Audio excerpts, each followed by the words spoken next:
ازاي تختار بين امرين والاتنين مهمين والاتنين بتحبهم؟ هي معادلة صعبة ولكن محسومة. سنة 1973 العساكر اللي خلصوا الجيش خيروهم بين ان هم يختاروا قطعة ارض في الصحراء او يختاروا وظيفة. اللي اختار الوظيفة فضل طول عمره يحلم بقطعة الارض، واللي خد قطعة الارض فضل طول عمره زعلان علشان ما اختارش الوظيفة. كان في تصريح للفنان عمر الشريف، قال شيء معروف جدا: فكرة انك تكون في حيرة بين امرين والاتنين بتحبهم وتيجي تختار واحد منهم، ومهما كان نجاحك في اللي اخترته ده هتفضل طول عمرك تحلم بالتاني. يعني مثلا عمر الشريف لو ما عملش لورنس العرب وكون عيلة كبيرة، كان في جزء منه هيفضل يحلم بالعالمية وانه ياه لو عمل لورنس العرب. والموضوع ده ليه علاقة بما يسمى بالشوق لغير الموجود. باختصار كده، الحاجة اللي في ايد غيرك بتبصلها وبيكون نفسك فيها، والحاجة اللي في ايدك بتنساها وبتزهدها، مع ان الحاجة اللي معاك ممكن تكون احسن من اللي في ايد غيرك وغيرك بيتمناها. في فيلم لمحمد فوزي اسمه معجزة السماء.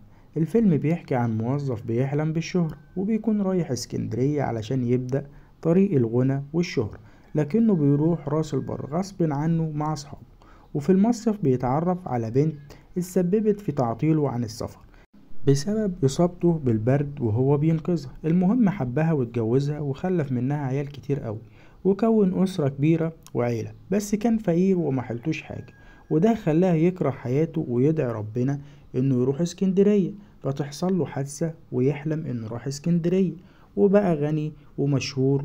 وفي يوم يقابل واحدة اللي هي اصلا مراته قبل الحادثة، ولكنها ما بتحبوش او ما حبتوش، لكنه كان عايزها، فبيعيش حياة تعيسة ويعرف ان الفلوس وقتها ملهاش لازمة، وبيفوق وبيحمد ربنا انه كان حلم مش حقيقة.